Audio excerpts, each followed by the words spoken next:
BL টিভিতে সবাইকে স্বাগতম। প্রিয় দর্শক, আজকে কিন্তু চলে এসেছি, আর কোথায় চলে এসেছি সেটি কিন্তু আপনারা ইতিমধ্যেই বুঝতে পেরেছেন। সিরাজগঞ্জ জেলার উল্লাপাড়া থানার এই বড়হার ইউনিয়নের ইসলামপুর বাস স্ট্যান্ডের সাথেই বিশ্বাসতার অপর নাম প্রধান হ্যাচারি। যে প্রধান হ্যাচারিতে এসেছি, আর এই প্রধান হ্যাচারি সারা বাংলাদেশের মধ্যে একটি আলোচিত একটি হ্যাচারি এবং তাদের সুনাম রয়েছে।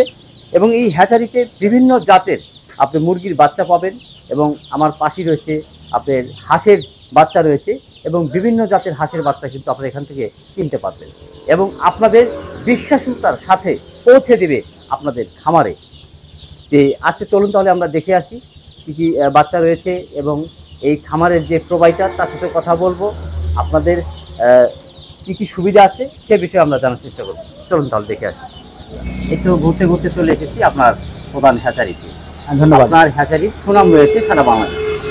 আপনার কাছে জানতে চাচ্ছি যে কী কী জাতের যে মুরগির বাচ্চা এবং হাঁসের বাচ্চা আপনার কাছে রয়েছে, এবং যারা নতুন নতুন খামার করতে চাচ্ছে, যারা খামার করেছে তাদের জন্য আপনি কী কী করণীয় আছে সে বিষয়ে একটু জানাবেন। আচ্ছা, আমার এখানে মূলত হাঁসের জগতে যে জাতগুলো রয়েছে, খাকি ক্যাম্বেল থেকে শুরু করে Indian khaki Campbell, Australian khaki Campbell, Jinding, black hole, Indian runner, পাশাপাশি এই বছরে কিন্তু আমরা নতুন একটা জাত কিন্তু আমরা অ্যাড করেছি যে পিকিন স্টার 13। সেটা কিন্তু আমরা নিজস্বভাবেই আসলে প্যারেন্টস করেছি এবং বাচ্চা উৎপাদনের চেষ্টা চালাচ্ছি। ইনশাল্লাহ অনেকটা সফল কামও হচ্ছে, ইনশাল্লাহ দোয়া করবেন আমাদের জন্য। আর মুরগি জাতের মধ্যে রয়েছে কালার বার্ড, ব্রয়লার, লেয়ার থেকে শুরু করে সোনালি হাইব্রিড, সুপার হাইব্রিড, সকল জাতের বাচ্চাও পাবেন। এছাড়াও কিন্তু সৌখী কিছু মুরগি এবং হাঁসের বাচ্চা কিন্তু আমাদের কাছে রয়েছে, যে চীনা হাঁস, রাজহাঁস থেকে শুরু করে টার্কি, তিথিল, মুরগির ভিতরে যদি ধরেন সিল্কি, বাহামা, কাদারনাথ, এরকম বিভিন্ন শৌখিন জাতের মুরগির বাচ্চাগুলো কিন্তু আমাদের কাছে রয়েছে। এবং বাড়িতে কিন্তু অনেক মা বোনেরা হাঁস পালতে খুব উৎসাহী আর কি। হাঁসের বাচ্চা কী কী রয়েছে? হাঁসের বাচ্চা তো বললাম যে জি জি হাঁসের বাচ্চা ইতিপূর্বে আমি বলেছি যে যেটা মা বোনরা সচরাচর পালন করে, যেটা বাংলার যে আবহাওয়া এর সাথে যে ম্যাচিং যোগ্য, সেটা হচ্ছে ইন্ডিয়ান খাকি ক্যাম্বেলটাই সচরাচর বেশি চলতেছে। তবে ইন্ডিয়ান খাকি ক্যাম্বেলের চেয়ে অস্ট্রেলিয়ান খাকি ক্যাম্বেলটা যে রয়েছে তার কিন্তু একটু গুণগত মানটা কিন্তু। আচ্ছা, এই যে অস্ট্রেলিয়া যে খাকি ক্যাম্বেল বলছেন, এটার আসলে কি খুলে বলবেন? এটা কি হাইটে বড় হয় না ওজন? আচ্ছা, অস্ট্রেলিয়ান খাকি ক্যাম্বেল এবং ইন্ডিয়ান খাকি ক্যাম্বেল এটা মূলত যদি বাচ্চা আপনি ধরতে যান তো তেমন কোনো ডিফারেন্স পাবেন না। ডিফারেন্সটা যারা অভিজ্ঞ এবং আমরা যারা নিতান্ত প্যারেন্টস করতেছি এবং আমাদের উপরে ডিপেন্ড করে, আমাদের উপরে আস্থা এবং বিশ্বাস রেখে আমাদের কাছে নিতে হবে যে না, এটা অস্ট্রেলিয়ান খাকি ক্যাম্বেল। আর তারপরেও কিছু কয়েকটা বৈশিষ্ট্য রয়েছে। অস্ট্রেলিয়ান খাকি ক্যাম্বেল জাতের যে কতগুলো বৈশিষ্ট্য রয়েছে তার মধ্যে ছোট ছোট 3-4টা বৈশিষ্ট্য আমি আপনাদেরকে বলছি। যেটা হচ্ছে দেখবেন যে পা কালো এবং ঠোঁট কালো।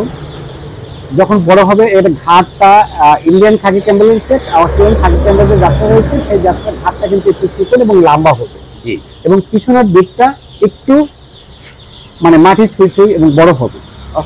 ইন্ডিয়ান খাকি ক্যাম্বেলের চেয়ে অস্ট্রেলিয়ান খাকি ক্যাম্বেলটা খাবার একটু তুলনায় এটা কম খাবে, এবং ওয়েটের দিক দিয়ে কিন্তু অস্ট্রেলিয়ান খাকি ক্যাম্বেলটা যদি 100 গ্রামও হয় তাও কিন্তু বেশি হবে। আপনারা জানতে চাচ্ছি যে এই যে প্রধান হ্যাচারি বাংলাদেশের মধ্যে কিন্তু একটি আলোচিত একটি হ্যাচারি,